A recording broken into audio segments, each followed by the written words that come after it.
মিথ্যা মামলা নিয়ে অন্তর্বর্তী সরকার বিব্রত। আইন উপদেষ্টা আসিফ নজরুল কথা বলেছেন। তিনি বলেছেন, সাংবাদিকদের বিরুদ্ধে মিথ্যা মামলাকারীদের প্রমাণ সাপেক্ষে ব্যবস্থা নেওয়া হবে। রাজধানী গুলশান ক্লাবে নোয়াবের 20তম প্রতিষ্ঠা বার্ষিকীতে এসব কথা বলেন তিনি। অনুষ্ঠানে নোয়াব সভাপতি একে আজাদ বলেন, গণমাধ্যমকে যেন আবারও আওয়ামী লীগ আমলের মতো পরিস্থিতিতে পড়তে না হয় সে ব্যাপারে সতর্ক থাকতে হবে। সংবাদপত্র মালিকদের সংগঠন নোয়াবের 20তম প্রতিষ্ঠা বার্ষিকী এ উপলক্ষে আয়োজিত অনুষ্ঠানে অন্তর্বর্তী সরকারের উপদেষ্টা, বিভিন্ন দূতাবাসের কর্মকর্তা ও সিনিয়র সাংবাদিকরা উপস্থিত ছিলেন। আলোচনায় সংবাদপত্র মালিকরা আওয়ামী লীগের আমলে কিভাবে গণমাধ্যম নিয়ন্ত্রণ করা হয় সে অভিজ্ঞতা তুলে ধরেন। আহ্বান জানান একই পরিস্থিতির পুনরাবৃত্তি যেন না হয়। One gentleman, everybody knows his name. From Chittagong, one branch, he has taken 4,000 crore taka without any sanction. Not from the branch, even head office doesn't know. After 1 year, Bangladesh Bank investigated the report, and that report, Shomokal supposed to publish. Then this gentleman called me. I told I am out of Dhaka, I cannot hear your voice. When I will reach Dhaka, I will talk to you. I came to Dhaka, I didn't call him back. He called me a couple of times. From that night, very important place, I don't want to mention, still I scared to mention their name. Whole night keep on calling me. At 4 o'clock, 4 a.m. at night, I send a text. Can I call you back? Yes, I am wake up. Please withdraw the message from the online. And after that consequence, then my house was demolished by the bulldozer, and my family members, my spouse, my daughters were forced to leave the house. Other than they threatened they will be arrested if they don't vacate the house. That was my fault. That is journalism. That's why we are surviving. I would like, why I'm mentioning that I want to remind our chief guest.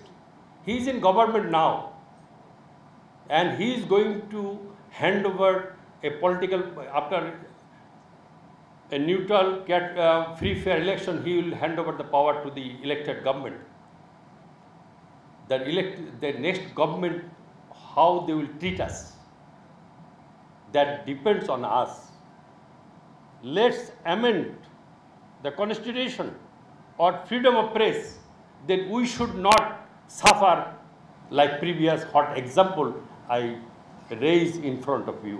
সত্যিকার অর্থে বাংলাদেশে স্বাধীন সাংবাদিকতা আমরা establish করতে পারিনি।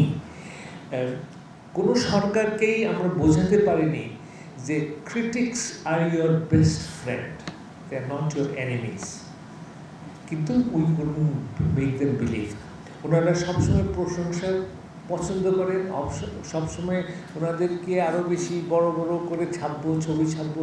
যখনই সমালোচনা হয় তখনই কেমন যেন একটা পরিবর্তন ঘটে এবং আমাদেরকে শত্রু হিসাবে চিহ্নিত করা হয়। প্রধান উপদেষ্টার প্রেস সচিব সাংবাদিকদের কম বেতন দেওয়ার প্রবণতা নিয়ে প্রশ্ন তোলেন। জানান, গণমাধ্যমের স্বাধীনতাকে প্রাতিষ্ঠানিক রূপ দেওয়ার কাজ করছে সরকার। এরকম নোয়াব যাতে আরও বেশি আমাদেরকে আমার ফ্রিডম অফ স্পিচের জায়গা চর্চা করে, ইনস্টিটিউশনাল হয়। কেয়ারটেকার গভর্নমেন্ট, এই ইন্টারিম গভর্নমেন্টের যতদিন আছে সেটার জন্য ইনস্টিটিউশনালাইজ সবার জন্য উপকার, যে নতুন জার্নালিস্ট তার জন্য। আরেকটা হচ্ছে যে আমাদের জার্নালিজমে যেই ছেলেগুলো খুব কম বেতন পায় তাদেরটা একটু দেখেন। আমাদের ইউনিয়ন আমাদেরকে ফেল করেছে। ইউনিয়ন শেষ হয়ে গেছে পূর্বাচলের প্লটে। আর আইন উপদেষ্টা বলেন, আওয়ামী লীগের আমলে সাংবাদিকদের দাস বানানো হয়। সাংবাদিকদের মিথ্যা মামলা নিয়ে বলেন, প্রমাণ পাওয়া গেলে এই মিথ্যা মামলাকারীদের বিরুদ্ধে ব্যবস্থা নেওয়া হবে। মামলা হয়েছে, কয়জন গ্রেফতার হয়েছে? 10 জন হয়েছে নাকি আমার সন্দেহ। এই ভালো দিকটা দেখবেন না। মাহফুজ ভাই বললো যে মামলা করার কারণে সাংবাদিকরা ভীত সন্ত্রস্ত, ঠিকমতো সাংবাদিকতা করতে পারছে না। আমি তো এই 15 বছরে রাষ্ট্রদ্রোহিতা মামলা, যেটাতে মৃত্যুদণ্ড হয়, contempt of court, digital security act, সব মামলা খেয়েছি। মাহফুজ ভাইরা তো সবাই মামলা খেয়ে, এখানে এই রুমের মধ্যে কেউ আছে কেউ মামলা খান নাই? তার মধ্যে আমরা তো চেষ্টা করেছি, এবং আপনি যখন স্পষ্টভাবে দেখছেন মামলা হওয়া মাত্র পুলিশ গ্রেফতার করতে যাচ্ছে না, স্পষ্টভাবে দেখছেন। বললাম 266 জনের মধ্যে বড়জোর 10 জন সাংবাদিক গ্রেফতার হয়েছে। হঠাৎ করে আমরা একটা র্যাডিক্যাল চেঞ্জ আশা করতে পারি না, আশা করতে পারি হয়তো, বাস্তবায়ন করতে পারি না। আমাদের প্রচণ্ড দুঃখ লাগে কিছু কিছু ক্ষেত্রে, ধরেন এরকম মামলা হচ্ছে, এরকম লোক সাফার হচ্ছে, খুবই কষ্ট লাগে। আমার বন্ধু বান্ধবরা একটা ভিকটিম হচ্ছে না, আমার পরিচিত লোকজন ভিকটিম হচ্ছে না, যখন আমাকে লিখে অনেক সময় এত খারাপ লাগে যে মনে হয় যে কিছুই তো করতে পারছি না। তারপর চেষ্টা করি আমরা সবাই মিথ্যা মামলা নিয়ে, হয়রানিমূলক মামলা নিয়ে আমরা সরকারের সবাই বিব্রত। 5 আগস্ট গণমাধ্যমের ভূমিকা নিয়ে শ্রদ্ধা ও কৃতজ্ঞতা প্রকাশ করেন আইন উপদেষ্টা। আওয়ামী লীগ বাংলাদেশের সাংবাদিকদেরকে দাসে পরিণত করেছিল, ম্যাক্সিমাম সাংবাদিককে দাসে পরিণত করেছিল, আর যারা দাস হতে চায়নি তাদের জীবন অতিষ্ঠ করে ফেলেছিল। মাহফুজ কামাল, চ্যানেল 24, ঢাকা।